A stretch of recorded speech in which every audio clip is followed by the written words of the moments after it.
ಬೆಳಗಾವಿಯ ಖಾನಾಪುರ ತಾಲೂಕಿನ ಚಿಕ್ಕ ಹಗ್ರೋಳ್ಳಿ ಗ್ರಾಮದಲ್ಲಿ ನಡೆದ ಅಮಾನವೀಯ ಅಸ್ಪೃಶ್ಯತೆ ಪ್ರಕರಣ ರಾಜ್ಯವನ್ನೇ ಬೆಚ್ಚಿಬೀಳಿಸಿದ. ಜೂನ್ 15ರಂದು ಬಸವೇಶ್ವರ ದೇವಸ್ಥಾನದ ಮಹಾಪ್ರಸಾದದ ವೇಳೆ ದಲಿತ ಮಕ್ಕಳಿಗೆ ಪ್ರತ್ಯೇಕವಾಗಿ ಕುಳಿತುಕೊಳ್ಳುವಂತೆ ಮಾಡಿ ಸ್ವತಃ ಪ್ಲೇಟ್ ತರುವಂತೆ ಅವಮಾನಿಸಿ ಅಸ್ಪೃಶ್ಯತೆ ಆಚರಿಸಲಾಗಿದೆ. ಈ ಘಟನೆ ಬಗ್ಗೆ ಪ್ರಶ್ನಿಸಿದರೆ ಇದು ಮೊದಲಿನಿಂದಲೂ ಬಂದಿರುವ ಆಚರಣೆ ಎಂದು ಸಮರ್ಥನೆ ನೀಡಲಾಗಿದೆ. ಈ ಅನ್ಯಾಯದ ವಿರುದ್ಧ ದಲಿತರು ದಾರಿ ಎತ್ತುತ್ತಿದ್ದು ಈಗಾಗಲೇ ನಂದಗಡ ಪೊಲೀಸ್ ಠಾಣೆಯಲ್ಲಿ ದೌರ್ಜನ್ಯ ಕಾಯ್ದೆಯಡಿ ಕೇಸ್ ದಾಖಲಾಗಿದೆ.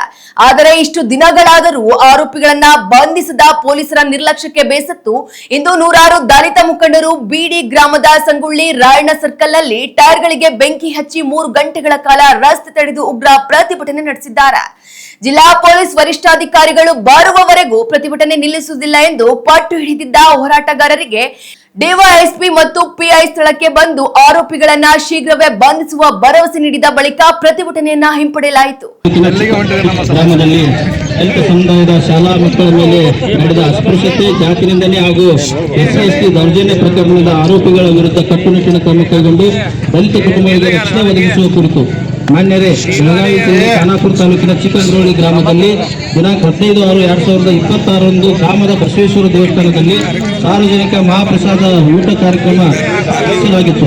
ಈ ಸಂದರ್ಭದಲ್ಲಿ ಸುಮಾರು 20ರಿಂದ 25 ಶಾಲಾ ಮಕ್ಕಳು ಊಟಕ್ಕೆ ತೆರಳಿದಾಗ ಅವರಲ್ಲಿ ದಲಿತ ಸಮಾಜಕ್ಕೆ ಸೇರಿದ 4 ವಿದ್ಯಾರ್ಥಿಗಳನ್ನು ಜಾತಿಯ ಆಧಾರದ ಮೇಲೆ ಗುರುತಿಸಿ, ನೀವು ಕೆಳಜಾತಿಯವರು ನಿಮ್ಮ ಮನೆಯಿಂದ ತಟ್ಟು ತೆಗೆದುಕೊಂಡು ಬಂದು ಊಟ ಮಾಡಿ ಎಂದು ಅವಮಾನಿಸಿ ಸರದಿಯಲ್ಲಿ ಕುಳಿತಿದ್ದ ಮಕ್ಕಳನ್ನು ಎಬ್ಬಿಸಿ ಕಳುಹಿಸಲಾಯಿತು.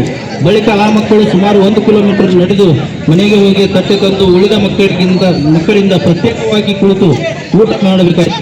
ಈ ಘಟನೆ ಮಕ್ಕಳ ಮನಸ್ಸಿನ ಮೇಲೆ ಗಂಭೀರ ಪರಿಣಾಮ ಬೀರಿದೆ ಕುರಿತು ಮಕ್ಕಳ ಪಾಲಕರು ದಿನಾಂಕ 23/6/2026ರಂದು ನಂದಗಡ ಪೊಲೀಸ್ ಠಾಣೆಯಲ್ಲಿ ಎಸ್ಸಿ ದೌರ್ಜನ್ಯ ತಡೆ ಕಾಯ್ದೆ ಪ್ರಕರಣ ದಾಖಲಿಸಿದ್ದಾರೆ. ಆದರೆ ಇದುವರೆಗೂ ಆರೋಪಿಗಳ ವಿರುದ್ಧ ಸಮರ್ಪಕ ಕ್ರಮ ಕೈಗೊಳ್ಳದಿರುವುದು ದಲಿತ ಸಮುದಾಯದಲ್ಲಿ ಆತಂಕ ಉಂಟು ಮಾಡಿದೆ. ಚಿಕ್ಕಹಗ್ರೋಳ್ಳಿ ಗ್ರಾಮದಲ್ಲಿ ಸುಮಾರು 20 ದಲಿತ ಕುಟುಂಬಗಳು ವಾಸವಿದ್ದು ಅವರ ಮೇಲೆ ನಿರಂತರವಾಗಿ ಅಸ್ಪೃಶ್ಯತೆ, ಜಾತಿ ನಿಂದನೆ ಹಾಗೂ ಸಾಮಾಜಿಕ ತಾರತಮ್ಯದ ಘಟನೆಗಳು ನಡೆಯುತ್ತಿವೆ. ಸಂವಿಧಾನ, ಸಮಾನತೆ ಮತ್ತು ಮಾನವ ಘನತೆಯನ್ನು ಪ್ರತಿಪಾದಿಸಿದರೂ ಇಂಥ ಘಟನೆಗಳು ಮುಂದುವರಿಯುತ್ತಿರುವುದು ಅತ್ಯಂತ ಖಂಡನೀಯ.